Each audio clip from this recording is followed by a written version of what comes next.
Assalamu alaikum and good morning to you, dear students.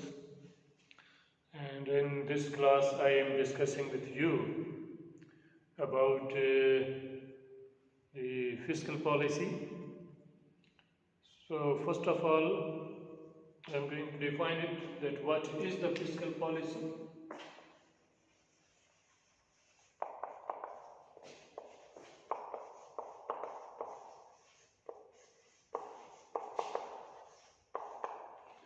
Fiscal policy is the budget policy or it's the government policy which is used to control the fluctuations or ups and downs in the economic activity of the country. It is the budget policy.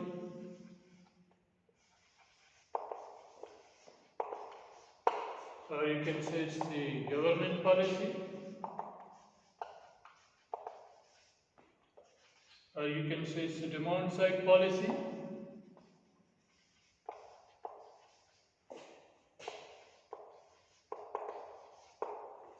and this policy is used to correct changes in the economic activity of the country.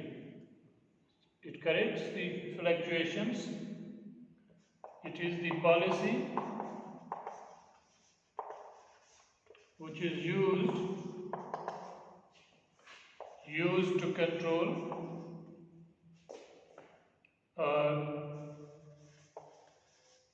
ups and downs in an economic activity.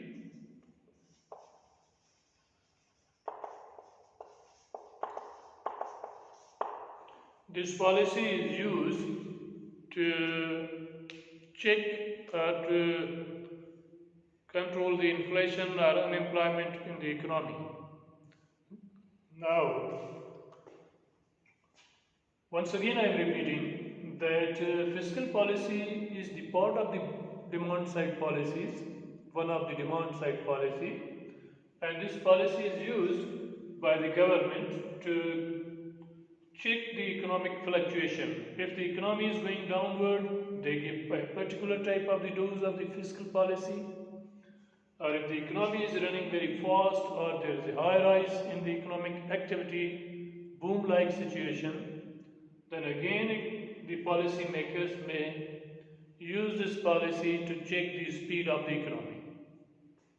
And this policy is also called the budget policy, because fiscal policy is announced by the government in the budget of the country. So, in fiscal policy, there are different types of the fiscal policies. One is the discretionary fiscal policy.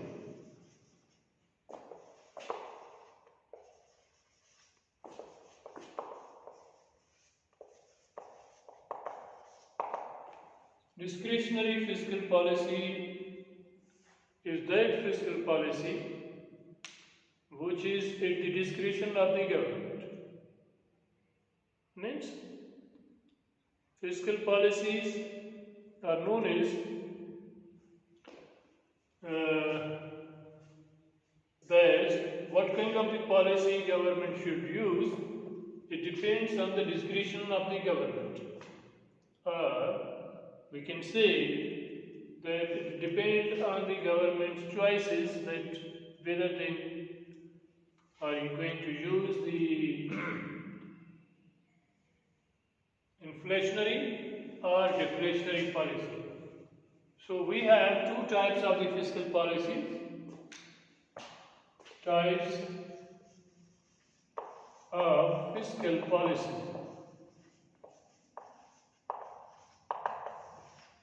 The fiscal policy, there are two types of the fiscal policies used by the government.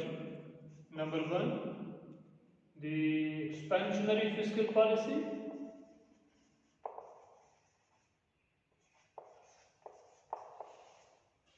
and number two, the discretionary fiscal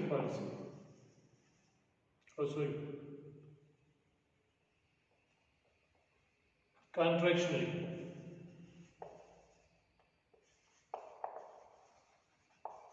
Fiscal Policy. These are the two policies, and these policies are used by the government to check the economic activity. Now here, when we are talking about that this is the policy which is used to control the ups and downs in an economic activity, how these ups and downs are controlled. So government uses the policy options. Its expenditure and tax rate is a tool to control the economic activity. Control economic activity.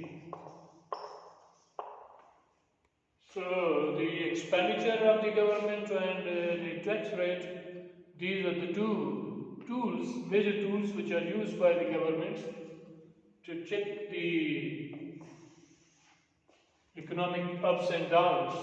Now we are discussing about the expansionary fiscal policy.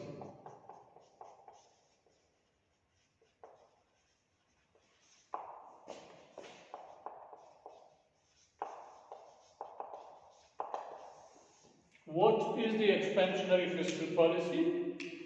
Expansionary fiscal policy, the term expansion means enhancement or increase, is that economic policy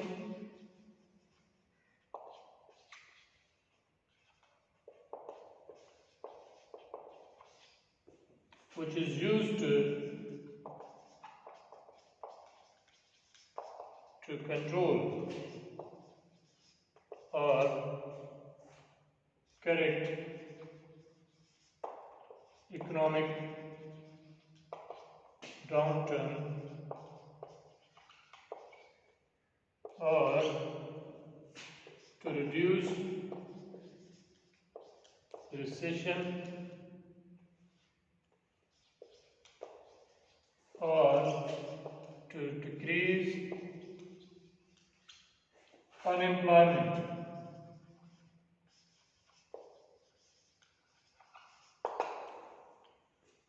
Expansionary fiscal policy is that policy or that budget policy or that demand side policy which is used to expand the economic activity of the country. The ultimate purpose of the use of this policy is to expand the economic activity and to control the unemployment rate. If you check this one, just suppose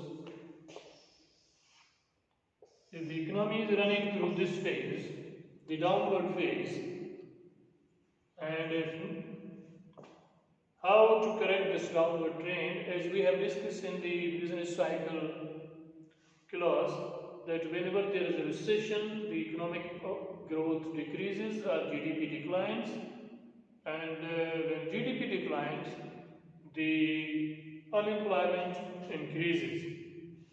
And as Okun's law states that when 1% increase in the unemployment, it decreases the 2% GDP. So as per the Okun's law. So but here we are discussing about the expansionary fiscal policy. It is that economic policy which is used to control or to correct economic downturn or to reduce recession or to decrease unemployment. These are the different names given to the same thing that the government wanted ultimately reduces the unemployment and increases the output. The policy purpose of this policy. And in this policy,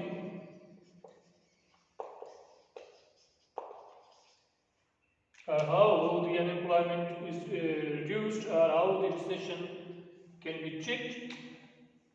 Government increase its expenditure.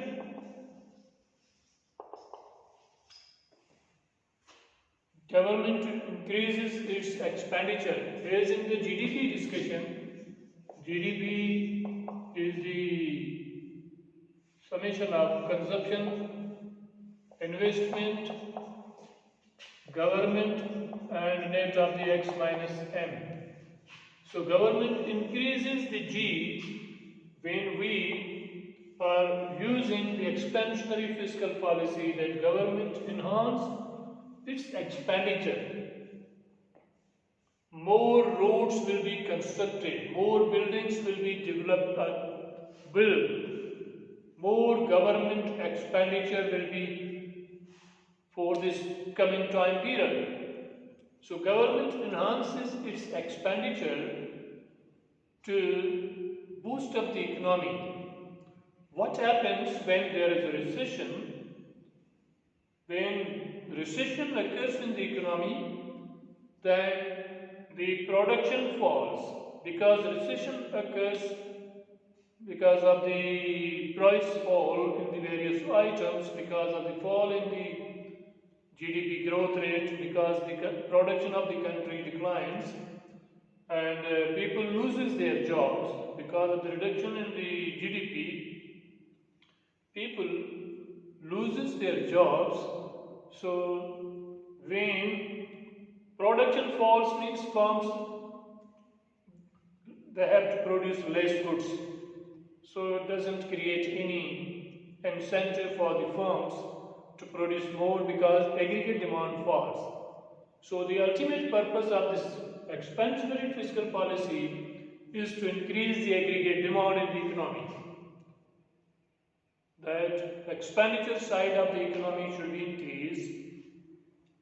So in this policy option, the government increases its expenditure. The G means G, increased, and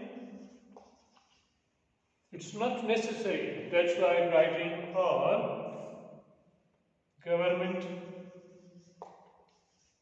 decreases the tax rate. So when expansionary fiscal policy is used, the purpose is to expand the economic activity. So government increases its expenditure. When the government increases its expenditure, just suppose I am giving you the example that a new school building is going to be constructed. How the new school building is going to contribute to the overall economic activity, how it enhances the GDP growth rate. So when new school building is going to be constructed, there are many people, they get their jobs from the bricks production to the final steel, cement, the laborer, the masons, the tractor trolleys, trucks, the hill sand people, those who are transporting the hill sand or other things which are going to be used in the construction of that building. It means that people now, they have the earning because they are working there, they are earning something. When they are earning something, they are not going to eat that money. They will spend that money to buy the goods from the shops. Previously, the shops, they were waiting for the customers because of the low income of the people. Now, because the school has created the jobs for the people, now they are earning. When they are earning, they stop demanding the goods. Not only the laborers, but all those who are involved in the production, in the construction of the school, all the suppliers of the raw material and many other things. So then when people demand from the shop the goods, then again shopkeeper has to meet the demand of the people and buy the goods from the wholesalers, and then again wholesalers from the producers. So it increases the demand in the economy, and that circle will again start increasing. So this is the way that when government expenditure is increased, government increase its public sector expenditure.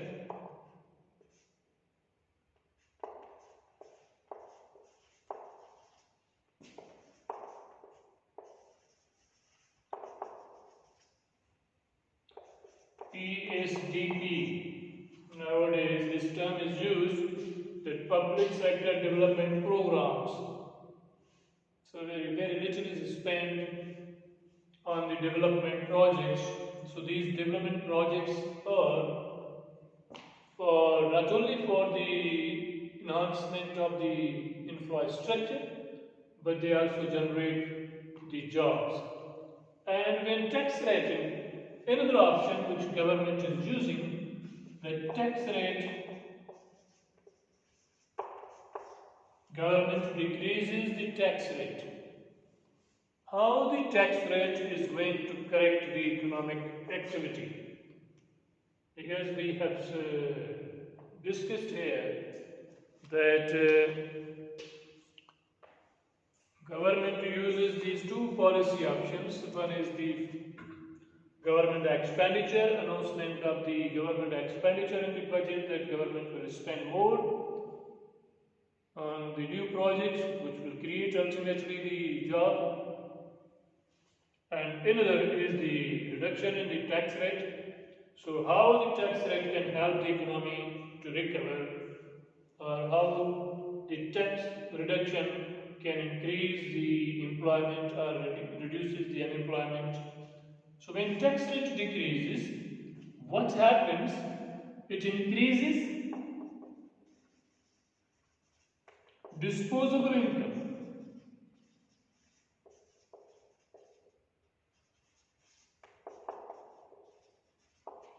Suppose previously my income was 100 rupees, and the tax rate which government has imposed on my income on each 100 rupees was, suppose I say that 20 rupees, or 20% tax on my 100 rupee income. It means from this 100 I have to pay 20 to the government and remains 80. From this 80 I have to spend on the goods and services. But suppose now government has decreased the tax rate from 20 to 10. Now tax rate is 10%, and my income is, just suppose, same 100.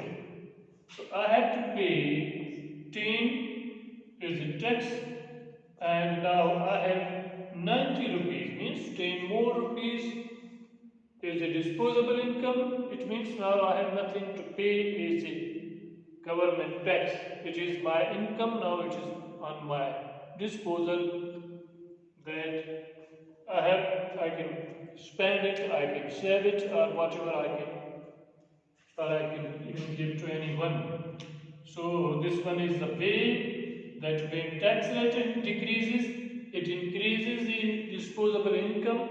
When disposable income of the people increases, it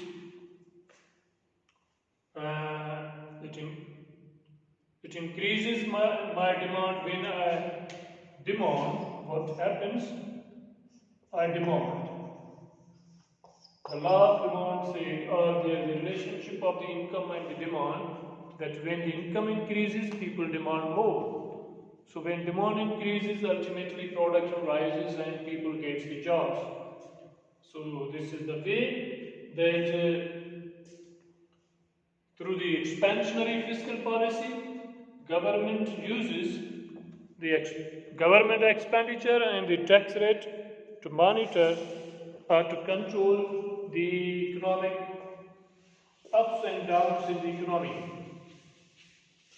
Now what happens when government uses the expansionary fiscal policy? What is the negative side of the expansionary fiscal policy? As we have discussed the positive side of the expansionary fiscal policy, that it enhances the overall aggregate demand and it increases the employment level or reduces the unemployment. So, but when there is expansionary fiscal policy,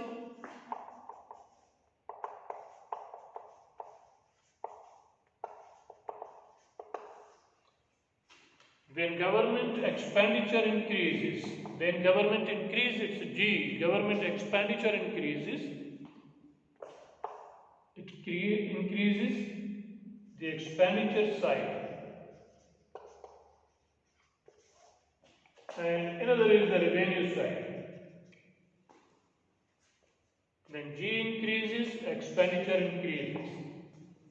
And another thing which is the part of the expansionary fiscal policy, that when government increases its want to increase the economic activity, government reduces the tax.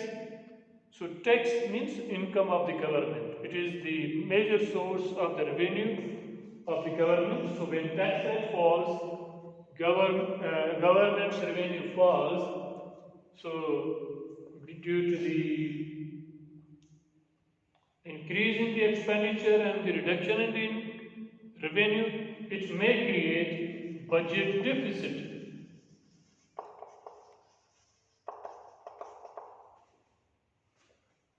So expansionary fiscal policy can create the budget deficit in the economy.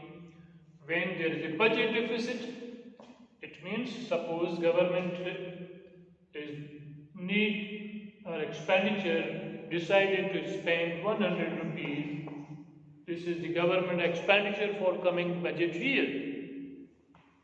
But because of the reduction in the tax, now the government's revenue is 80.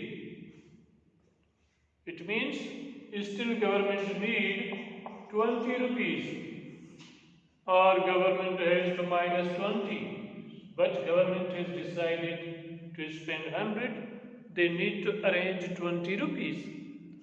So that's why 20 rupees is the budget deficit.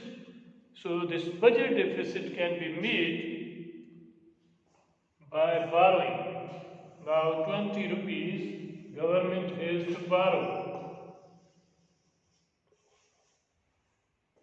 Borrowing means getting loans. Budget is the future plan of the income and expenditure of the revenue and the expenditure of the government.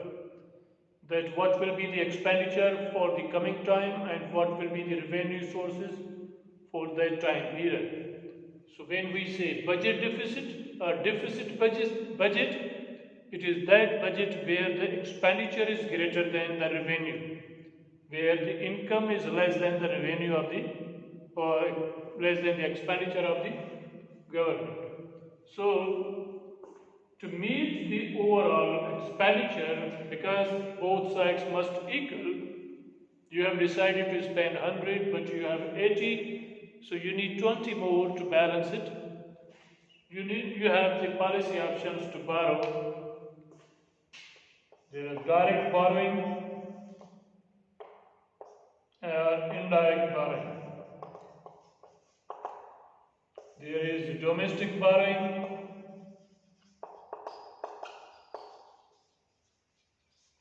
or foreign borrowing.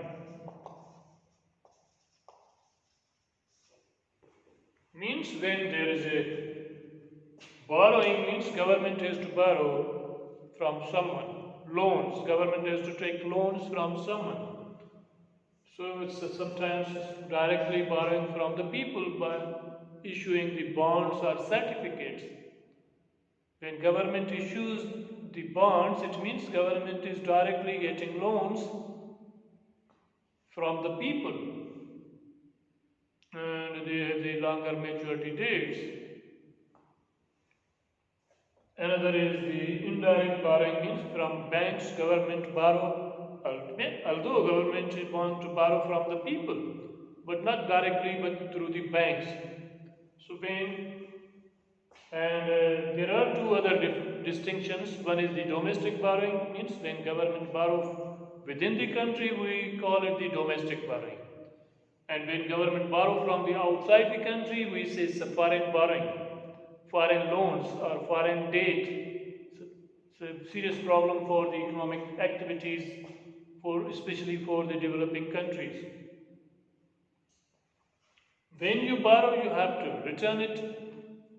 So if government is meeting this shortage by borrowing, it creates crowding out effect. When you borrow,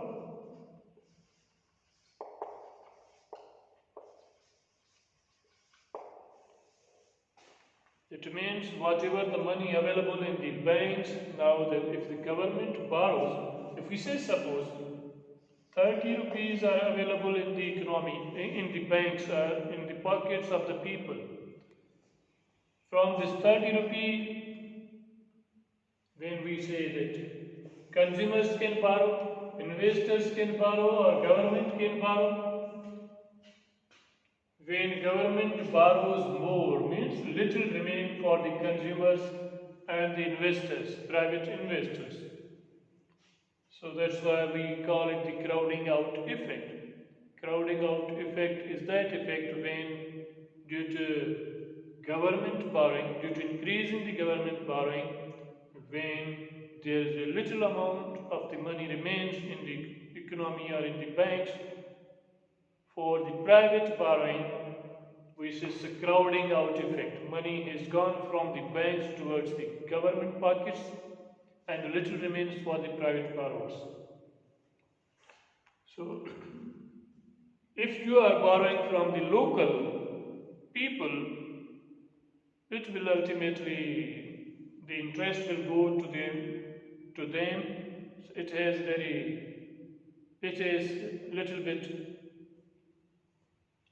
little impact as compared to the foreign borrowing. If you are borrowing from other countries, the interest will go out of the country and that money will not be used in your country.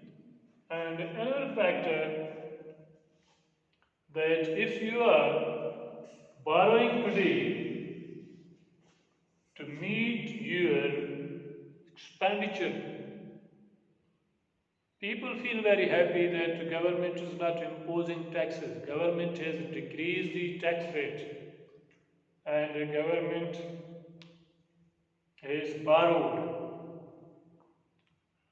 We do not need to feel very happy because government has delayed the borrowing. Today they have delayed the borrowing taxes, because whatever you borrow, from where you have to repay. Ultimately, government in the coming years has to impose the taxes on the people to generate the revenue, to return the amount which government has borrowed. So this is the expansionary fiscal policy, and in this policy, government uses its expenditure and the revenue. Government increases its expenditure and decreases its tax rate. The purpose is to increase the employment or to decrease the unemployment or to increase the aggregate demand in the economy or to reduce the recession. And whenever